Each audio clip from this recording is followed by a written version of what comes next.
ना पड़ेगा। You remember last वाले पॉडकास्ट में हमने हुँ, कामाख्या माँ के बारे में डिस्कस किया था।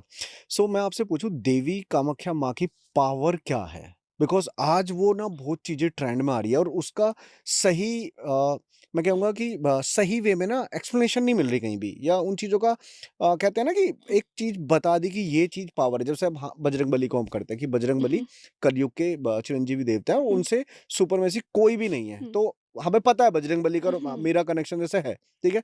माँ कामाख्या देवी के बारे में आपकी क्या वो है कि क्या पावर है माँ कामाख्या देवी में? तो माँ कामाख्या तो वैसे तो सुप्रीम गॉडेस हैं वो, सुप्रीम पावर है, आदि शक्ति है, शक्ति में सबसे सुप्रीम है, लेकिन हम इसको बिल्कुल लेमैनशिप में समझते हैं, हुँ। कि वो कैसे एक इंडिविजुअल के ऊपर काम करती है। राइट। ये वर्ड्स तो सब जने मतलब हुँ, खोज रहे हैं, देख रहे हैं, सब कुछ हो रहा है, ठीक है? इसके पीछे है ना बहुत छोटा-सा सिंपल सी एक मैं आपको कथा सुना देती हूँ। इस कथा से पूरी उनकी जो एक पिक्चर है वो हमारे सामने आ जी जाएगी प्लीज़। और वो क्रिएशन को दिखाती है, ठीक है ना? फीमेल के अंदर जो उन रिप्रोडक्शन सिस्टम होता है, वो जो पार्ट है वो हम उस शक्ति से कनेक्टेड करके देख सकते हैं। ओके। तो क्रिएशन वहाँ से हो रहा है।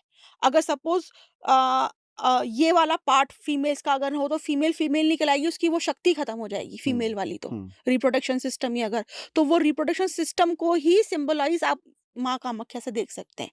कामाख्या मतलब डिज़ायर, काम, काम की इच्छा मतलब नेगेटिव सेंस में नहीं, किसी भी काम की इच्छा, हुँ, ठीक है? और अगर काम खत्म हो जाएगा इस सृष्टि से, तो सृष्टि का चलना ही बंद हो जाएगा। हुँ। डिज़ायर खत्म हो जाए सबकी, तो सब खत्म ना, मतलब करेक्ट। सृष्टि एकदम ज़ीरो पे आ जाएगी, एकदम शून्य हो जाएगी, ठीक है?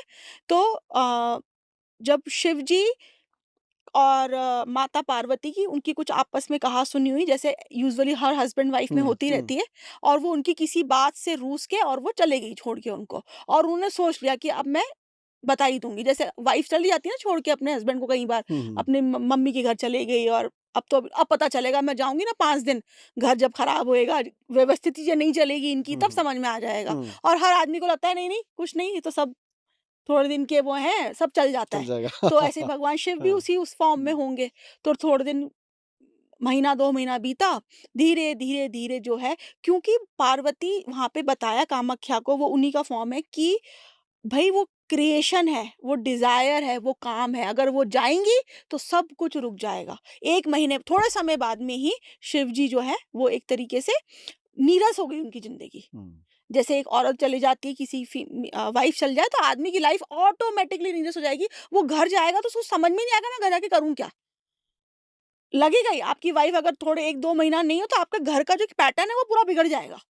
हुँ, कहीं भी आप सो जाओगे, कुछ भी उठा के खा लोगे, बाहर से ले आओगे, दोस्तों के पास चले जाओगे, घर अस्त-व्यस्त हो जाएगा, यही तो होएगा। ऐसे सृष्टि अस्त-व्यस्त हो गई थी। क्योंकि भगवान शिव एकदम ऐसे नीरस होके और जंगलों में भटकने लग गए, भस्म लगा ली, ध्यान मुद्राएँ करने लग गए। तो सारे जब लोग परेशान हुए तो शिव जी के पास है कि ऐसे तो सृष्टि नहीं चल सकती है।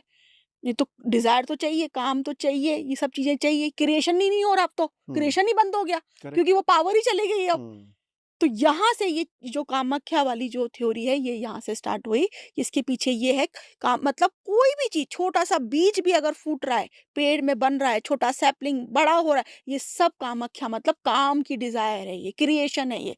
तो जहाँ पर भी क्रिएशन हो रहा है ना, वो कामाख्या है, वो डिज़ायर है।